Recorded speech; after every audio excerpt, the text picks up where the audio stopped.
So the name of the session is Technology and Resilience. Basically, how can we use technology to build resilience in the challenges that face us in developing countries? Resilience against climate change, resilience against disaster management, resilience for adaptive livelihoods. So that's the theme of the panel, and we have two great speakers. So I'm just going to take some time to introduce them because I think both of them do really interesting work and have very interesting views.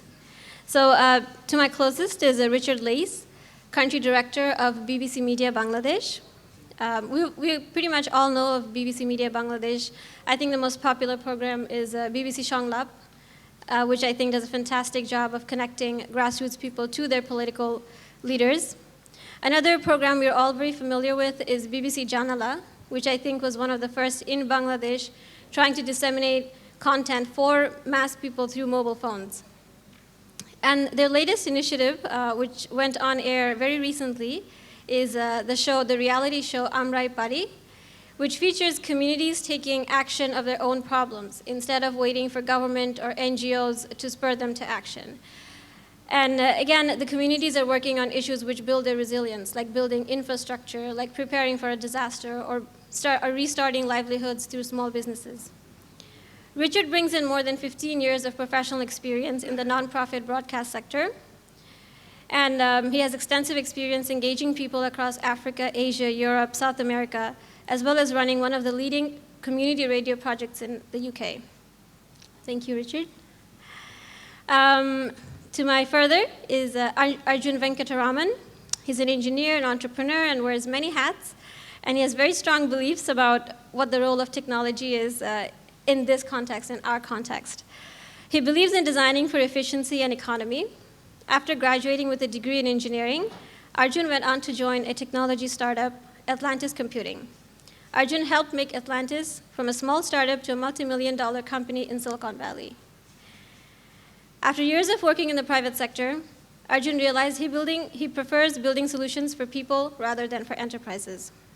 Now, this Ashoka Fellow spends his time deploying social technology projects, hacking up ways to link projects to each other, as well as to cloud services.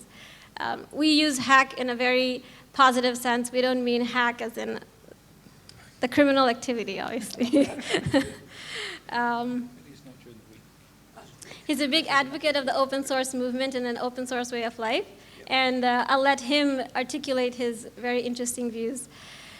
So the way the panel is going to work is I'm going to just let the panelists speak for about 20 minutes, and then after that we'll open it up for questions to the audience. And I just want to ask the session manager, because we started a little late, when are we supposed to end?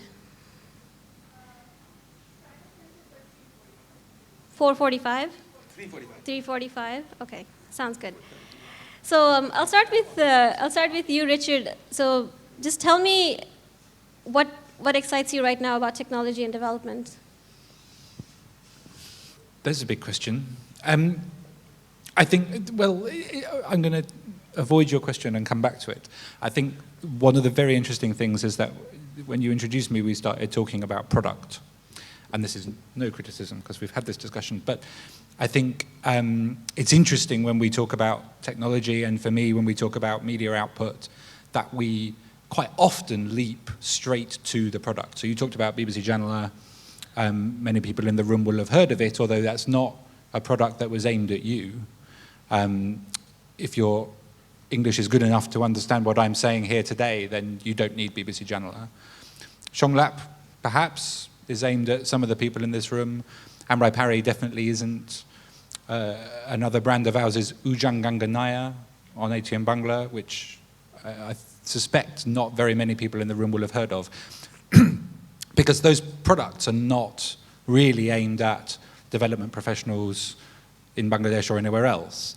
They're aimed at a very different set of people. And I think, for me, the most exciting thing coming to Bangladesh five or so years ago is that the BBC here and others have such a good understanding of the audiences that we're talking to. And for the BBC, audience is the heart of everything. Audience is the place where we start. We don't go near product or a box with flashing lights on or what type of television format we're going to use, really until the very, very end of the process. And so what's great for me working here is that we know so much about the people that we're trying to work with and trying to assist.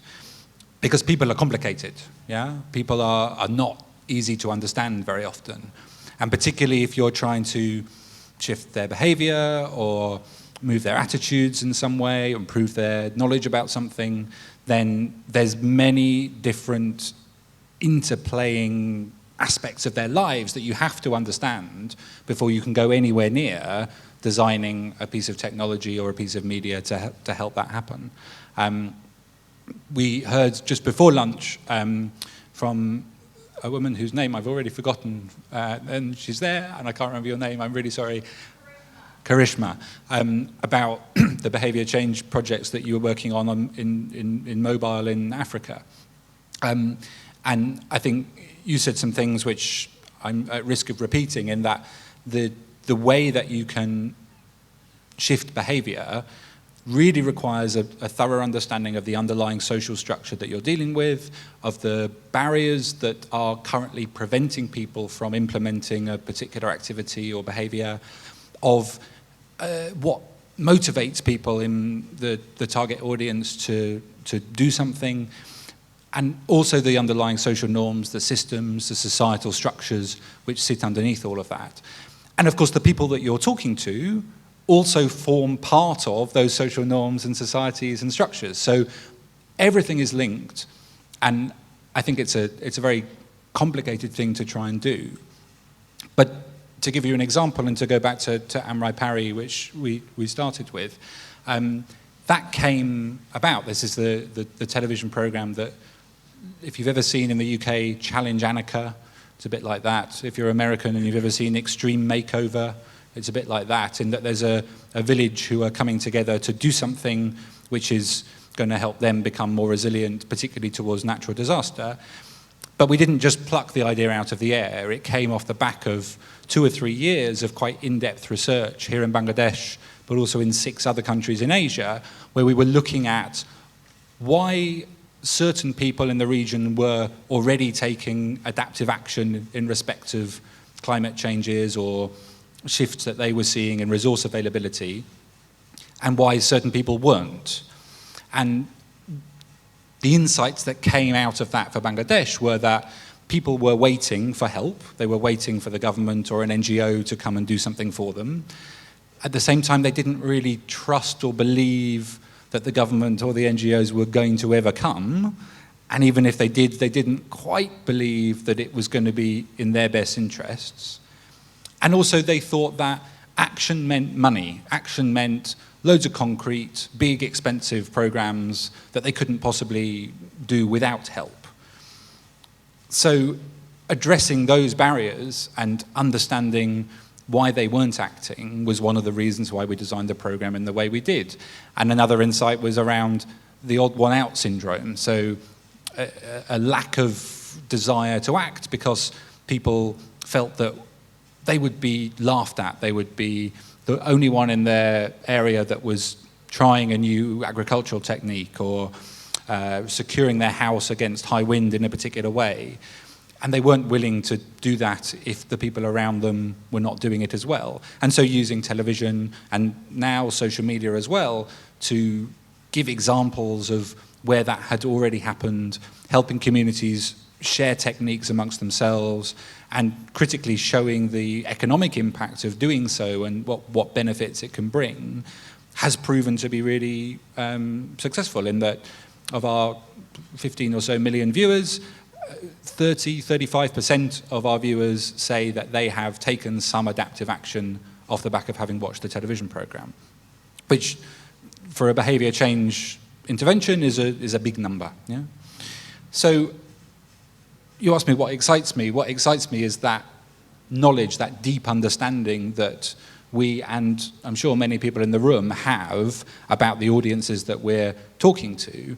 And I think the gap, which we might go on to later, is about sometimes we jump too quickly beyond that, and we don't think about those audiences as we're developing new innovations and new programs and projects within our organization. So before I hand it over to Arjun, I think it's interesting the contrast we have here.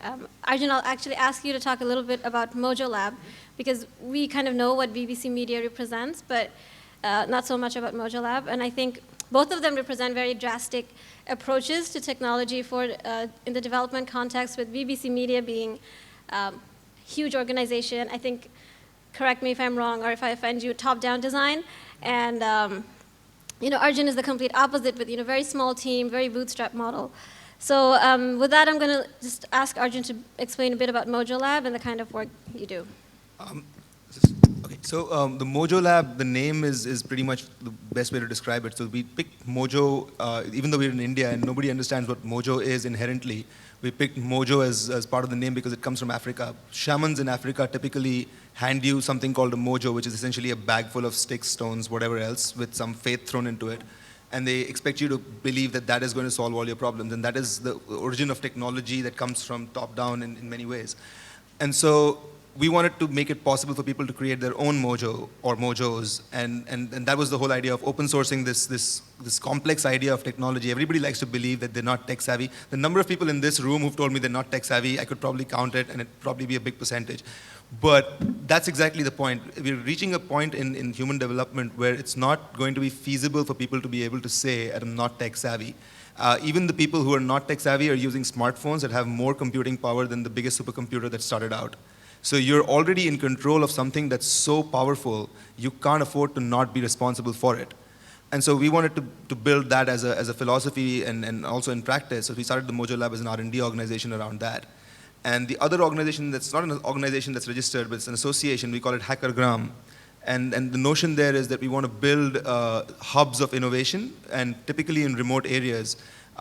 So where innovation is usually not considered a priority, or technical innovation is the last thing on their mind, even there people are already innovating on the ground. There are so many things that people do which are essentially jugaad tech, to take a word out of literally Jaideep's book. That all of that needs to get incorporated into the mainstream somehow, and that's not going to happen unless people from the mainstream go and park themselves in those areas and start understanding what's going on. So what Richard said earlier about having to know the social structures, you can get an understanding of the social structures from the representative. That's a top-down way of doing it. You talk to a representative of the community and you get their view on it.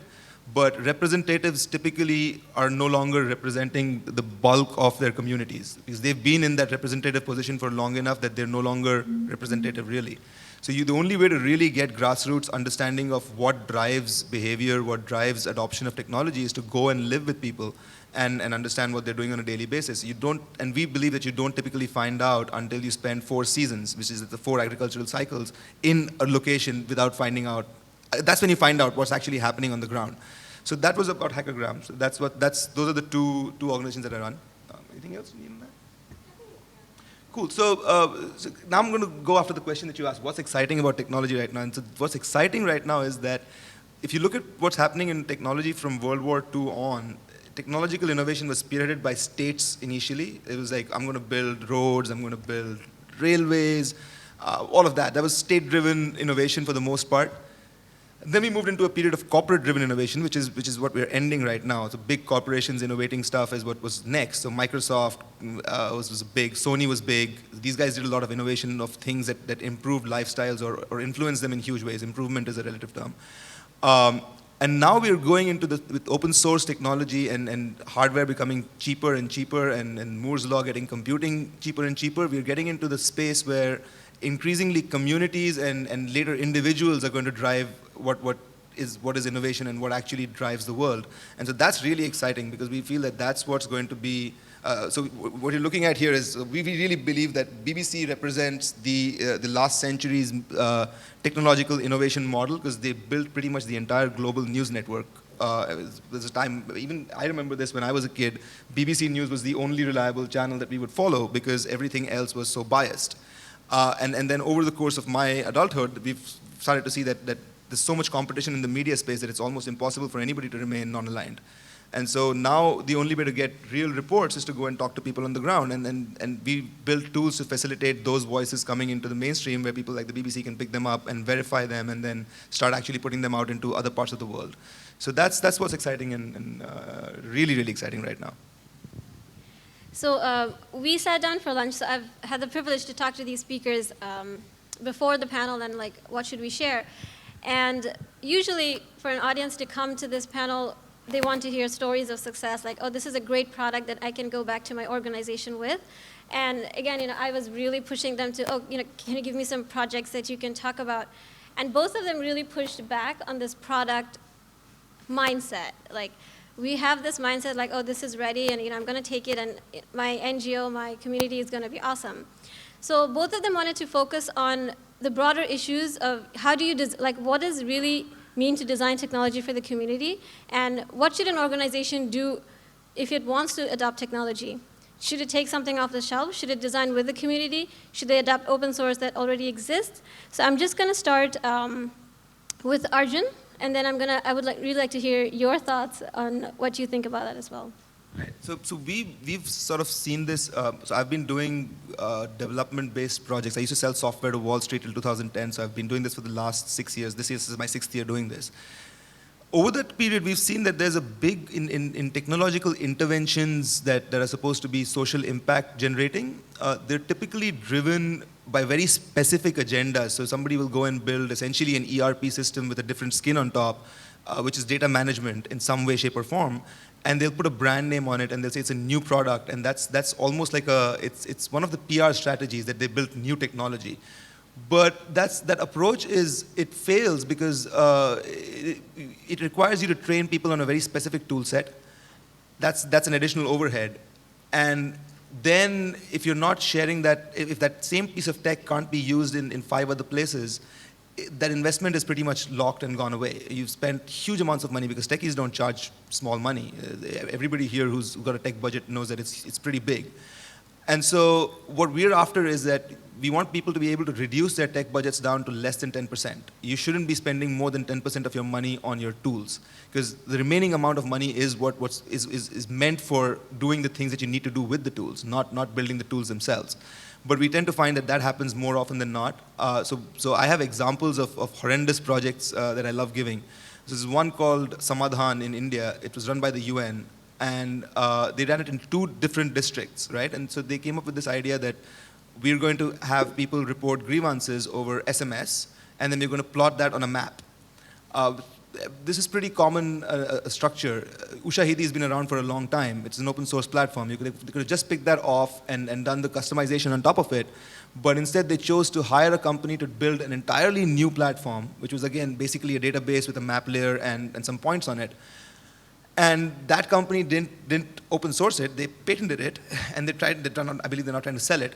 But so that was a huge amount of money that they spent on that front. But when they went down to deploy it, because they'd already spent so much time and effort and money designing the product, they expected the product to do everything for them. This is what's called, in Gartner terms, we call this the peak of inflated expectations. There's a hype cycle diagram. I had a slide I would show you. But there's this notion of peak of inflated expectations. When any new technology comes out, there's a push to make it get adopted by people. And that results in this inflated expectation from it. So one good case in point is somebody from a big vast provider in India once said that you can now use your mobile phone to verify the quality of your medication, and what it was doing was scanning a barcode, which isn't really verifying the quality of your medication. It's really scanning a barcode. I don't believe that a barcode can't be faked, right? So that's what's inflated expectations. And so with Samadhan, what happened is that they expected that the technology will be so good that everybody will adopt it and it'll just fly off the bat. And they did a big push. They had to teach people how to send SMSs because a lot of people can't read. So they had to teach them how to type with numbers and stuff like that. So they spent a whole lot of money on training people. And when they finished doing that, obviously people wanted to use the system. So in the first month, they got 11,000 reports of grievances. Now, 11,000 is a huge number. I mean, I presume it's the same in Bangladesh. 11,000 complaints coming into one district headquarters for resolution, it's not going to happen very quickly. So predictably, in 6 months' time, they'd resolved 49 of those. And their map was a mess. It was basically red splotches all over the place. And so they had a big PR nightmare on their hands because this is this great product that was supposed to solve grievances, and it's not solving grievances, it's actually bringing out the truth, which is worse. And so they then altered their strategy, and they said the only way you can get your grievance onto the system is if you come to the district center and send it from there. So now you have people traveling 150 kilometers to attend what's called a Jansunvai, or a public hearing, and at the end of it, they fill up a form and they sign it, and then they send the SMS. So, you know, at this point, they get maybe 50 complaints a month, and those are like passé. And so this is what we call a bad technology intervention. Don't do it like that. You know, it would have been so much simpler to just pick up something open source, customize it incrementally over a period of time, and not push their community to start using it at that speed. Then they would have gotten a slow onboarding rate, and which they could have actually upped their resolution pattern along with it. That would have probably been a better way to go, but they never tried it, so we don't know if it ever succeeded. But that's an example of what not to do with tech interventions. So back to the top-down bureaucracy, yeah? A lot of resonance with what Arjun's just said, in that I think that focus on audience that I was talking about before is equally important when you're developing a product. Yeah. So once you understand the audience, it's not enough to just go and design something, develop it, and give it to people to use. You absolutely need to be thinking about usability and design. You need to be thinking about the literacy and the media literacy of the people that you're targeting, and you need to be thinking about what technology they've got access to and how you're going to try and scale that. And I hope that that's not rocket science for anyone in the room, but in the strange place that I sit, spanning the media and development industries, the big buzzword at the moment is adaptive programming. Yeah. Donors have been starting to talk about adaptive programming and how we're going to be agile and iterative as we go through these 2.5-year or 3-year grants. I would say that your industry has been doing that for 30 years, 40 years, and it's second nature to people who work in media or in technology or even in advertising, that you would never launch something without having fully tested it.